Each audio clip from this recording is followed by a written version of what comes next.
Exactum!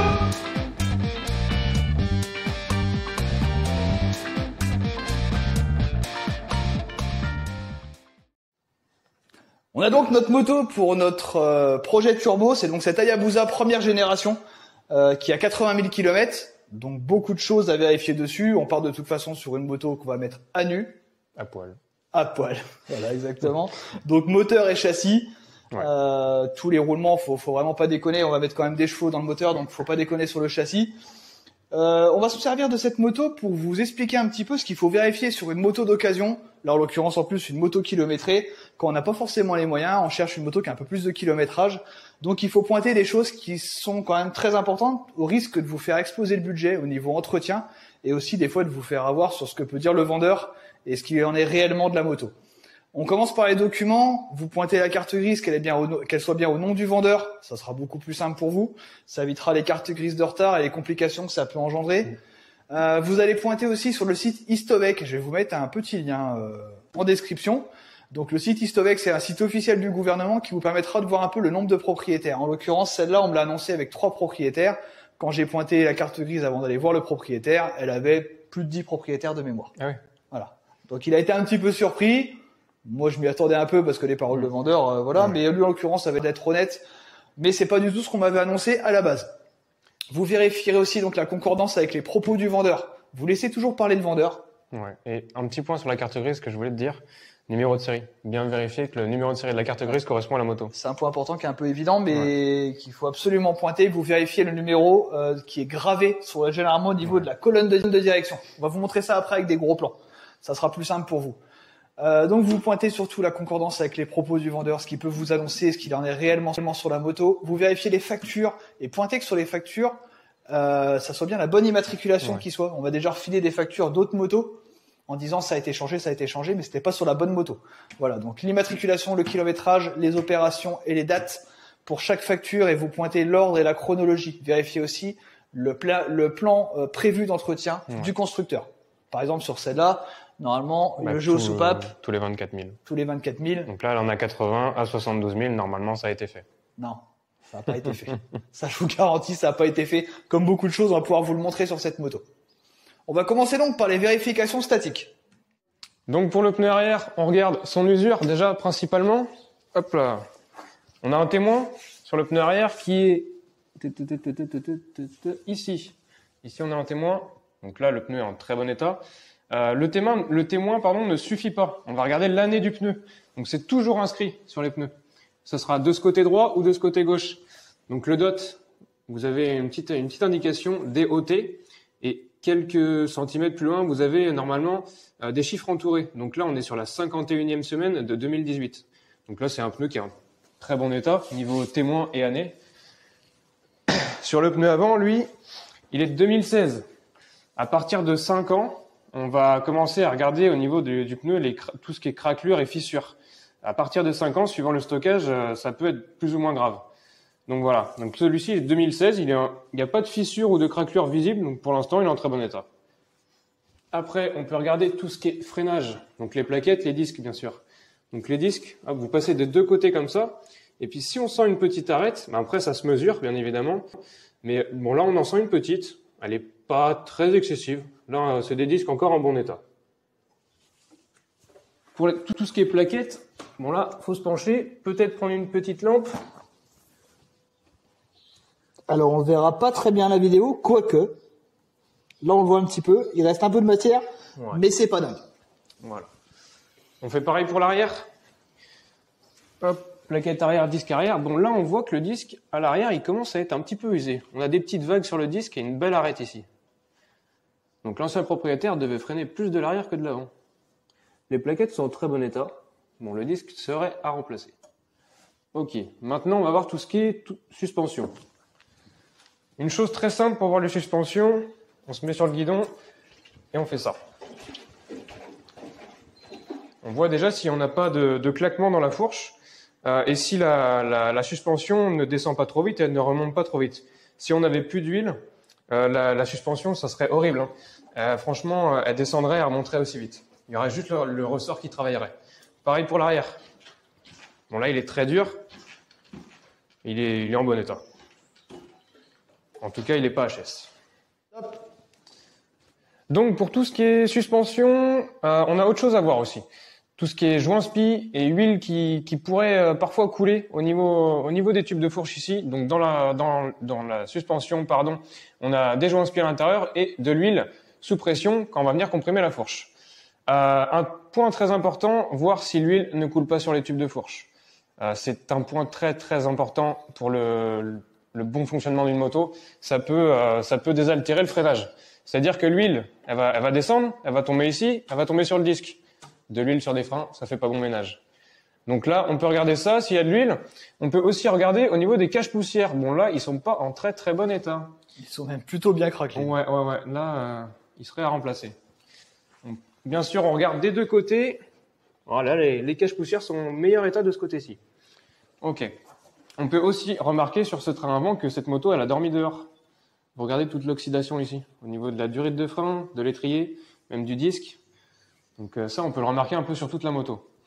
Ensuite, on est sur les jantes. Quand on est sur le train avant, on peut regarder si la jante, elle a pas un plat. Donc on passe notre main ici. Après, c'est difficile de le voir aussi à l'œil. Un plat, ça peut se voir qu'en roulant. Ou une jante démontée sur l'équilibreuse, par exemple. Ça, on le remarque très bien. Bon, là, ça a l'air d'aller, à première vue. On va regarder sur la roue arrière. Hop. C'est pas mal, à part des petits éclats de peinture, mais ça, c'est classique, hein. Les petits cailloux, ils aiment bien la peinture. Ok. Bon, là, on est pas mal niveau jante. Bon, on a vu tout ce qui est suspension avant, on va se pencher un petit peu sur l'arrière. L'arrière, c'est un petit peu plus compliqué à déterminer si c'est bon ou c'est pas bon. On a vu tout à l'heure que ça comprimait bien, ça remontait bien. Bon, dans ce cas-là, c'est pas mal. Par contre, on a aussi des petits joints à l'arrière. Et là, c'est compliqué de les voir. Mais on peut voir au niveau de l'amortisseur s'il y a de l'huile qui coule. Il y a forcément de l'huile aussi dans l'amortisseur arrière. Donc là, on peut apercevoir la butée de suspension. Elle est un peu craquelée, c'est pas très très grave. Par contre, faut regarder si on a de l'huile qui fuit au niveau du vérin. Là, ça va être un peu plus compliqué à le voir. Et en fait, il est juste au-dessus la butée de suspension. On voit une petite tige de la même couleur souvent que les tubes de fourche. Alors ça va être très difficile à vous montrer. Ouais. Ça sera à vous de vous pencher. Il y a des choses plus ou moins accessibles. En l'occurrence, la moto en plus a un carénage. Donc forcément, vous avez beaucoup moins de visibilité que sur un roadster. Pour tout ce qui est butée de direction, on va se mettre sur la moto. Quelque chose de très simple. On se met droit, roue droite. On regarde déjà si le demi-guidon, il est droit. Ça fonctionne de la même chose sur une moto qui a un guidon classique. Une chose très simple pour voir si la moto, elle a chuté ou elle a un petit souci dans le train avant. Hop, on se met à fond à gauche. On essaye de passer, je vais faire de ce côté, vous verrez mieux. On essaye de passer les doigts ici.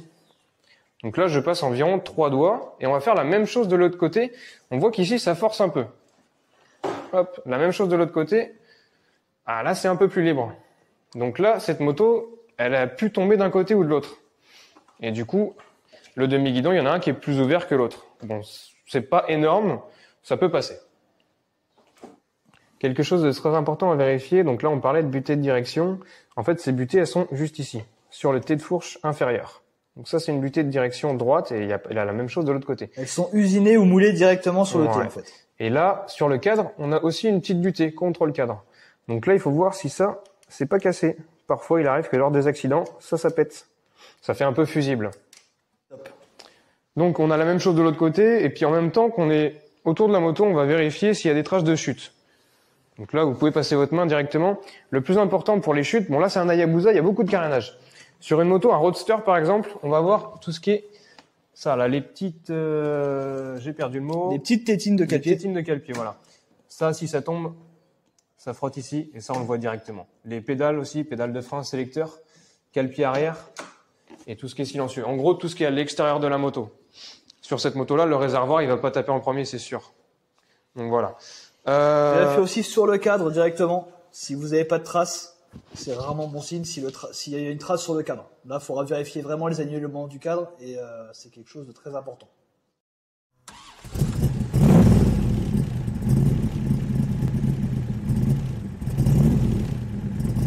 Donc là, sur le carénage arrière, on peut voir qu'on a une petite fissure ici.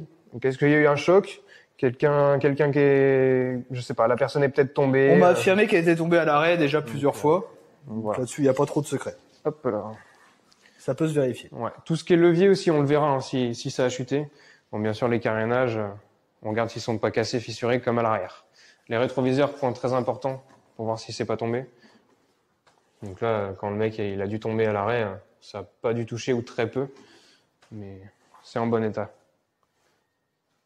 Pour tout ce qui est jeu, train avant, train arrière, dans un premier temps, l'arrière, on le verra plus lors de l'essai routier. C'est-à-dire qu'en statique, c'est compliqué de voir les jeux à l'arrière, à part si on a une béquille d'atelier. On pourra voir les roulements, tout ça.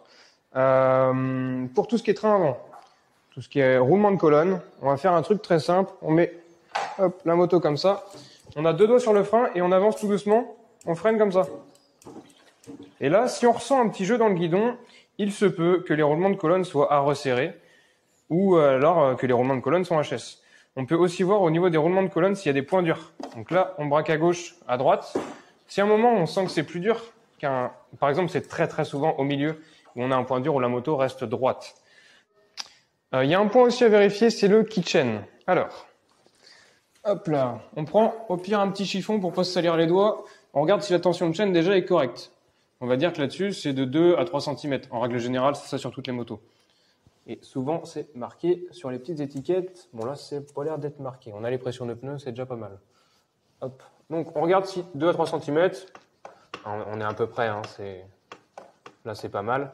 Ce qu'on va faire aussi, on va avancer la moto de 50 cm, 1 mètre, et on va regarder si on a le même jeu, 2 à 3 cm. Si la tension varie selon si vous avancez ou vous reculez, le keychain, il a un point dur, il est remplacé d'office. Ensuite, on va venir regarder à ce niveau-là, au niveau de la couronne. Hop. Et là, on va regarder s'il y a beaucoup de jeu ici. Donc en latéral et aussi en le tirant. Là, ça va encore, mais toi, tu m'avais dit que tu avais des points durs. Oui. Ok. Donc là, le keychain serait à remplacer.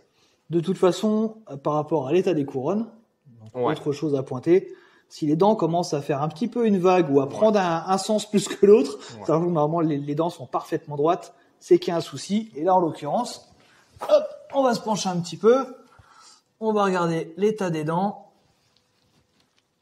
une petite mise au point qui veut pas se faire. Voilà, d'accord. Et voilà, donc là effectivement les dents, elles ont pris un petit peu cher. Donc on va aussi regarder sous la selle si on n'a pas des branchements un peu frauduleux. Alors, hop, on enlève. Frauduleux, carrément. On enlève le capot de selle. Hop. On peut s'équiper aussi on peut emmener des outils, ça coûte rien. Et surtout sur cette moto, pour enlever la selle principale, on a besoin d'une clé Allen de 5.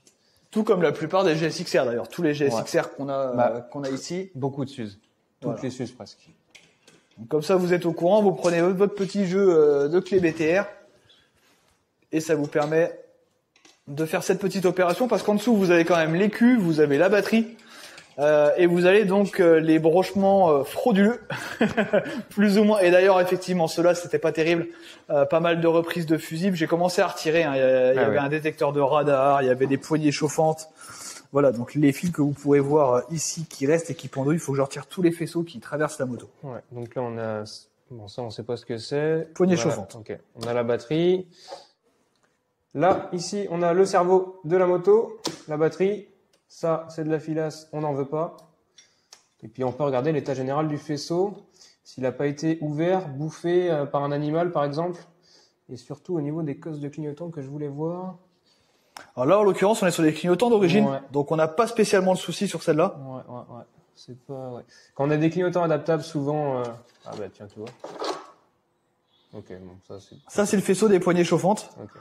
Et ça, c'est le faisceau du détecteur de radar qui est installé, un FORAD, un truc qui se fait plus depuis longtemps. Voilà. Ok.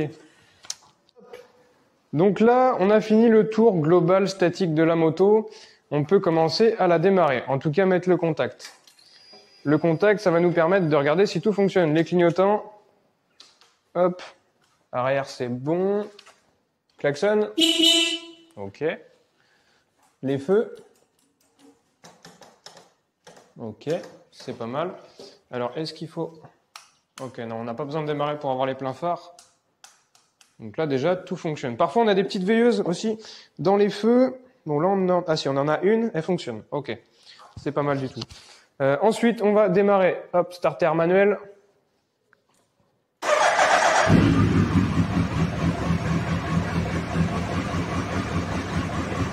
Le ralenti est très très bas sur celle-là. Ça c'est en starter. Quand tu vas retirer le starter, c'est pire. Ouais, parce que là ton starter il fonctionne pas. Oui. Elle est à 1005, même pas. Non, même pas, tu vas voir, ça baisse encore. Ah ouais. Vas-y. Bon là, on voit que le ralenti est pas vraiment très stable, il est très bas et le starter a pas l'air de vraiment très bien fonctionner. Bon, nous, sur cette moto-là, on va toute la dépouiller, on va tout regarder. Après, quand vous achetez une moto, là, vu comment elle tourne, il va falloir l'emmener soit chez le réparateur, une concession ou un garage, ou alors si vous êtes mécanicien, ben, vous allez pouvoir bidouiller un peu ça.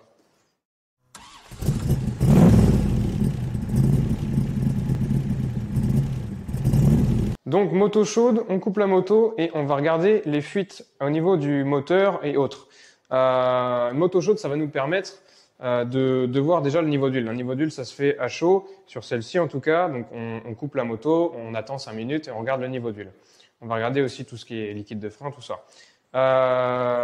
Donc bien avoir une moto froide dès le départ. Ça, c'est un point quasi obligatoire. Si la moto est chaude, derrière, il peut y avoir des petites surprises. On n'a pas tout le temps des vendeurs, des roublards, hein, comme on peut les appeler. Mais bon, c'est mieux de voir ce qu'on constate et pas ce que le vendeur nous dit. Maintenant qu'on a fait le tour du véhicule, on va aller faire un essai routier. Tous les vendeurs ne veuillent pas, ou parfois sont hésitants pour un essai routier. Ça peut se comprendre, on n'a pas envie de casser son véhicule. Après, au pire, on peut leur demander de eux aller faire un essai derrière eux ou devant la maison, voilà. Après, tout simplement aussi, leur fournir une garantie comme un chèque de banque quand ils l'ont en main. Si vous revenez avec la moto pliée, il a toujours le chèque de banque en main. Après, c'est de votre responsabilité aussi. Voilà. Ça, c'est un arrangement, un commun accord. Lors de l'essai routier, on va vérifier plusieurs points. Bon, déjà, c'est mieux de partir avec une moto qui a des bonnes pressions de pneus. Sinon, ça peut nous déranger sur certains points. Touche pas à ça, petit con. Donc voilà, faut aller vérifier plusieurs points quand on va faire l'essai routier. De 1, on va voir si les rapports passent bien. Première, deuxième, enfin jusqu'à la 6e bien sûr. Et à descendre aussi, un rapport qui descend. Si les rapports ne sautent pas. Ouais, surtout. Si les rapports ne sautent pas, si on n'a pas des faux points morts. Pour finir, vous allez faire l'essai routier de la moto. Ça va vous permettre de voir un peu le comportement de la moto. Par exemple, le louvoiement de la moto. S'il y a un petit peu de guidonnage aussi, si vous détectez un comportement suspect du châssis, voir au niveau des freins, tester les freins, s'il y a un ABS, il doit fonctionner, c'est important. Ça peut des fois le code défaut s'afficher après 2-3 freinages ABS, donc vérifiez-le. Vous allez vérifier également que les vitesses passent bien, que vous n'ayez pas de faux points morts, que vous n'ayez pas de vitesse qui saute, c'est très important. Qu'est-ce qu'on va vérifier d'autre encore ?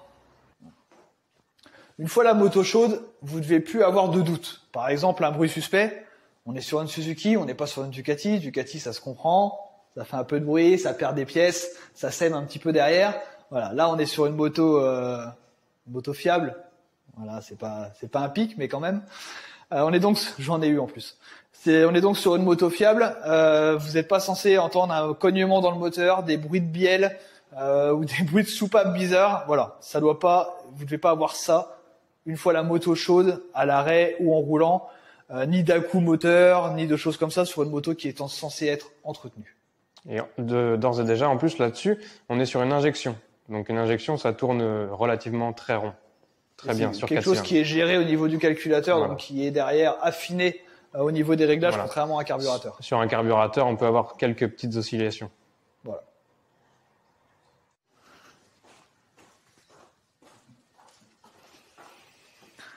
On espère que cette vidéo vous aura aiguillé et vous aidera pour acheter une moto d'occasion. C'est pas quelque chose qui est évident. Non, du tout. Surtout une moto kilométrée, ça peut être un peu plus compliqué. Voilà. En plus, on est sur place, on n'a pas de pont. Ouais. N'hésitez pas à y aller à 2 personnes aussi. Ouais. Parce que quand c'est pour vous, des fois le vendeur va vous accaparer un petit peu ou vous allez échanger avec lui, déconner, etc. Il y a des bons feelings qui se font, mais votre but avant tout c'est de voir si la moto est en bon état. Donc restez concentré sur votre objectif et y aller à deux, c'est aussi 2 paires d'yeux supplémentaires, donc aussi une vérification supplémentaire de la moto. Ouais. Vous faites 3, 4 fois le tour, 5 fois le tour, 10 fois le tour si vous en avez envie. C'est pas un problème, c'est quand même un budget pour tout le monde, donc c'est quelque chose qui n'est pas négligeable. On espère que cette vidéo vous a plu, qu'elle a pu vous apporter les réponses à vos interrogations, qu'elle vous aidera à acheter une moto d'occasion. N'hésitez pas à liker, à partager et à vous abonner. Il y a d'autres vidéos qui arrivent et on espère qu'elles seront toutes aussi instructives pour vous. À bientôt.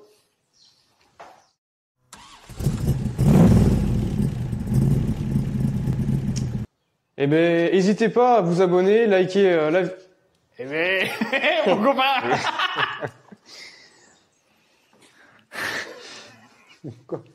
Alors ma beauté, tu l'as vu mon gros engin? Au revoir.